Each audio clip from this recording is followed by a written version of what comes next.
A single-dose electric grinder, quiet, with virtually zero coffee retention for under $200. Sounds too good to be true, right? Well, I've got with me the HiBREW G5, so let's take a detailed look. Hey everyone, grab your favorite cup of coffee. I'm Colin and you're watching Cafe Lista, the channel where we'll break down everything about coffee and home espresso. Today we are diving deep into the HiBREW G5, a grinder that's been making waves in the coffee community. And as always on Cafe Lista, no sponsorship, this is my 100% independent opinion. The HiBREW G5 positions itself as an affordable alternative to premium grinder like the niche 0, DF64, DF54, promising the same kind of single dose workflow, meaning you grind just the dose you need, no waste. So does it actually work? Can you get a really good espresso with that? We are going to find out together in detail. But before we get into details, here is my quick verdict. Let's start with the pros. Almost zero retention, very quiet grinder, aluminum chassis. At this price it's really good, a great espresso with body and texture, and to finish,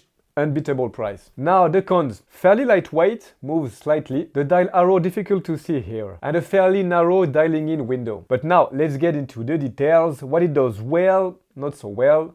Let's go. A quick word about the HiBREW brand. It's a Chinese brand that's been specialized in budget coffee equipment, but with a real focus on quality. Actually, I tested the H10A Plus, here you will have a link. It's a pretty good machine at that price, which combined with this grinder offers a complete setup to start the espresso pretty cheap and pretty well. Let's start. Design and build quality. The first thing that strikes when you take out this grinder out of the box, aluminum chassis. At this price point, many grinders are plastic. Here we have everything metal. It gives a certain impression of quality, of course relative to its price. As you can see here, we have a 15-degree forward tilt, so we can use it both ways. We can have it straight like that or put it here, tilted.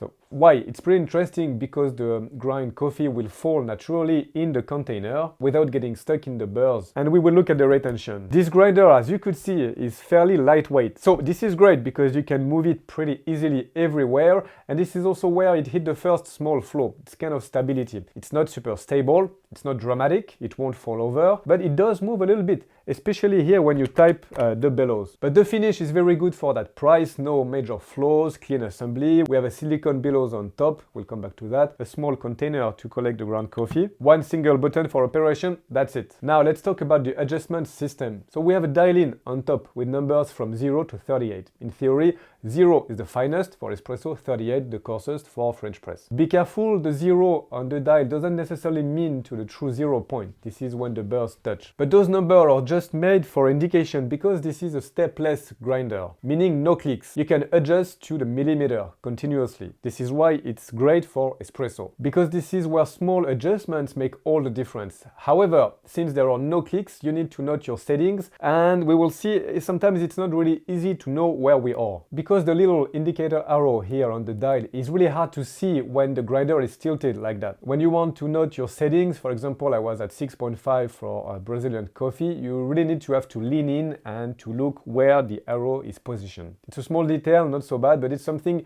you use it every day, so it matters also. Now let's go into the heart of the system, the burrs and the motor. The G5 uses a stainless steel conical burr, so HiBREW advertises 48mm. These burrs have a 5-core geometry, meaning the 5 main teeth crack the beans before the fine grinding. What is more interesting here, the motor is quite small, 165 watts, but it is really quiet. Unlike traditional motors at that kind of price that makes a lot of high-pitched noise, even on grinders that are more expensive, this one is much lower, much quieter. So quite interesting if the sound is a problem for you. We have just one button, but we have two speeds of operation, 400 RPM, slow mode, it's blue, and 500 RPM in fast mode. But honestly, the difference in the cup is subtle. You can use it if you want.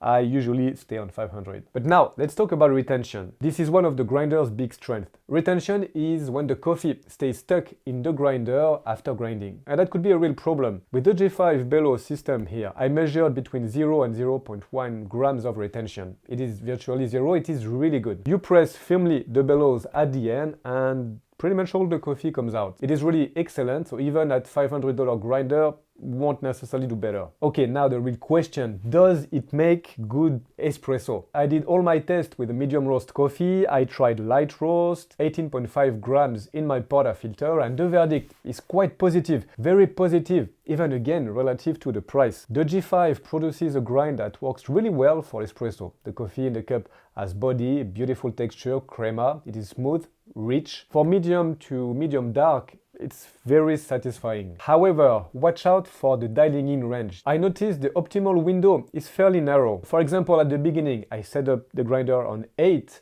and my extraction was way too fast. The coffee came out in less than 15 seconds. I went down to 5 and there it was completely blocked. Nothing flowed. I had to go back a little bit and I found a sweet spot around 6.5 for this specific coffee. My advice here, go progressively, one number at a time and note your setting precisely somewhere.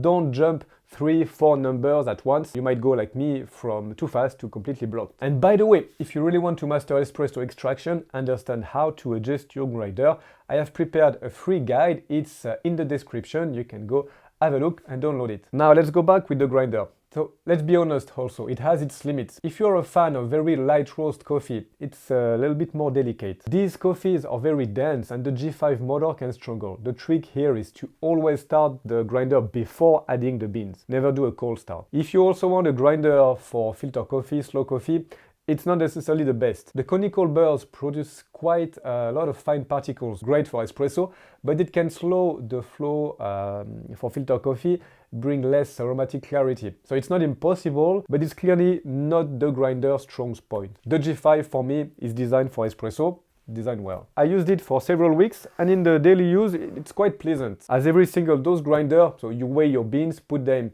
here in the below, you start grinding, you press and at the end you get everything out. It's fast, it's pretty clean. Something that is also great, I had very little static. You know, that's when the coffee particles tend to stick everywhere. Here it was pretty good, no issue, and the cup also well positioned. Another positive point is the burr disassemble very easily and quickly. You have access to the interior, so cleaning and maintenance works also very well. If this video helped you, don't forget to leave a like, to subscribe to the channel. This is the way to help us to produce more content like that. Thanks for your support. So, who is this grinder for? The HiBREW G5 is perfect if you're looking for your first real grinder for espresso without a pressurized basket. If you drink mainly medium to dark roast, again, good choice. If you want a single dose workflow, clean, no waste, no retention. If you want an espresso with body texture, that also works really well with milk. And if quiet operation is important for you, perfect for a small apartment. However, this grinder might not be for you if you're a fan of very light, acidic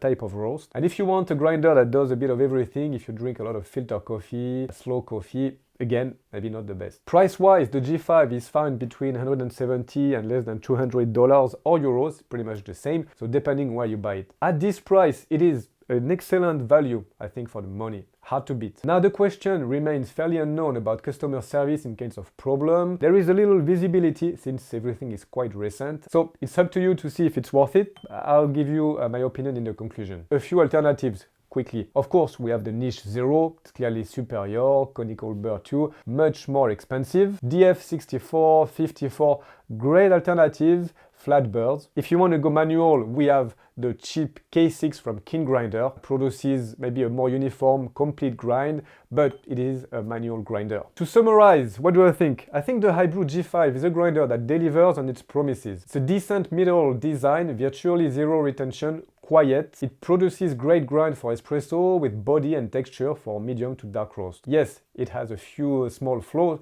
At this price, we can't accept everything. It's a bit light, it's not super stable. The IRO on the dial is not very visible, but again, for the price, it's an excellent compromise. So for me, it's a yes if you're starting out in home espresso and looking for an affordable but serious grinder. The G5 definitely deserves your attention. But I'm curious. Tell me in the comments, what do you think about this grinder, about the price? Would you use it? No, what's your opinion on it? I'd love to read that. And don't leave yet. If you enjoy this type of video, this type of format, the one coming here will probably interest you. I recommend go watch it. As usual on Cafe Lista, I hope you'll have a good week. I'll see you soon. Ciao.